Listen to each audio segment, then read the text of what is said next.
येणाऱ्या विधानसभेत all India panther सेना मैदानात उतरणार असून कार्यकर्त्यांनो स्वतःला कमी लेखू नका। बेभानपणे झपाट्याने स्वतःला चळवळीत वाहून घेतले तर क्रांती यायला वेळ लागणार नाही, असे आवाहन ऑल इंडिया पॅन्थर सेनेचे राष्ट्रीय अध्यक्ष दीपक केदार यांनी खालापुरातील हाळखुर्द या ठिकाणी घेण्यात आलेल्या निर्धार आणि संवाद बैठकीत आपल्या कार्यकर्त्यांना मार्गदर्शन करताना म्हटले आहे। महाराष्ट्रात कळतंय की अन्याय अत्याचार रोज घडत असतो, त्याला बाहेर काढण्यासाठी पॅन्थरच लागतो आणि तो ऑल इंडिया पॅन्थर सेनेच्या माध्यमातून या ठिकाणी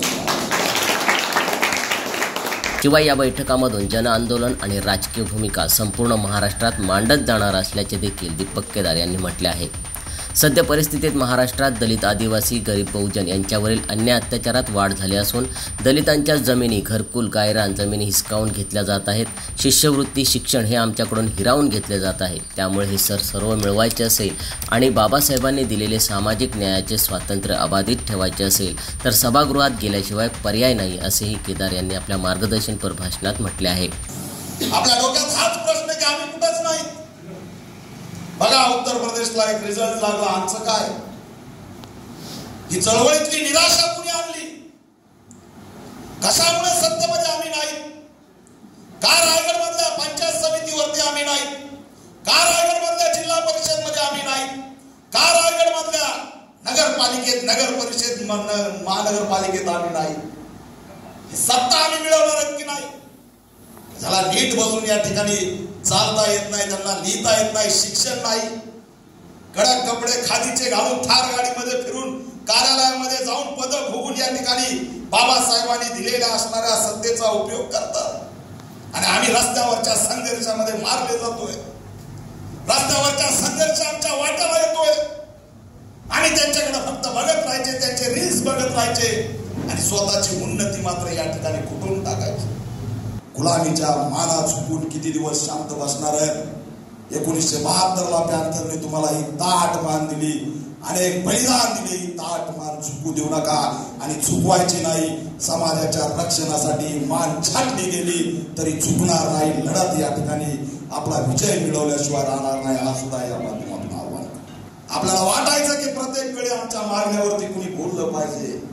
आज दादरच्या नामांतराची भाषा काँग्रेस करायला लागली, जमीन पवईनगरच्या झोपडपट्टीसाठी राष्ट्रवादी लढायला लागली, अनेक पक्ष बाबासाहेबांवरती बोलायला लागले। एकनाथ शिंदे सुद्धा विधानसभेमध्ये बाबासाहेबांवरती भाषण करायला लागले। बाबासाहेबांचं नाव घेतल्याशिवाय कोणताच पक्ष पुढे जाऊ शकत नाही, हे दाखवण्याचं काम या निवडणुकीत केलंय। आपला विजय नक्की येणाऱ्या विधानसभेत आपण असणार। यावेळी दीपक केदार यांच्या नेतृत्वावर विश्वास ठेवून या निर्धार आणि संवाद बैठकीत शेकडो आदिवासी, दलित, बहुजन वर्गातील तरुणांनी ऑल इंडिया पॅन्थर सेनेत पक्षप्रवेश केलाय। यावेळी या कार्यकर्त्यांना दीपक केदार यांच्या हस्ते ऑल इंडिया पॅन्थर सेनेमध्ये विविध पदांवर नियुक्तीपत्र देखील देण्यात आले। यावेळी ऑल इंडिया पॅन्थर सेनेचे रायगड जिल्हाध्यक्ष नरेश गायकवाड, गोपीनाथ सोनावणे, प्रवक्ता संदेश भालेराव यांनी देखील उपस्थितांना दीपक केदार यांच्या कार्याची माहिती देऊन मार्गदर्शन केले। तसेच या कार्यक्रमाचे सूत्रसंचालन जिल्हा संघटक किरण शिंदे यांनी केले।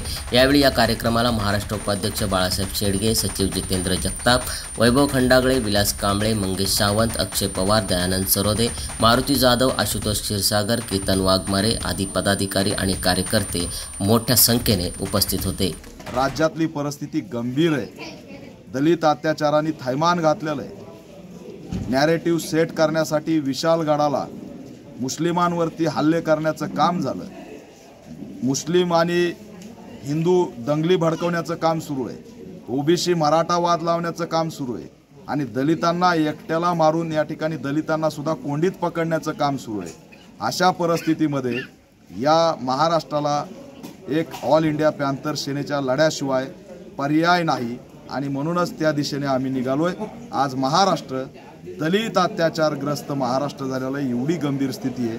मी रोज महाराष्ट्रात भेटी देतोय आणि या घटनांच्या विरोधात आवाज उठवतोय। या बैठकातून जन आंदोलन आणि राजकीय भूमिका हे दोन्हीही महाराष्ट्रात मी मांडत चालणार। सम्राट मराठी लाईव्हसाठी जतीन मोरेसह ब्युरो रिपोर्ट, खालापूर।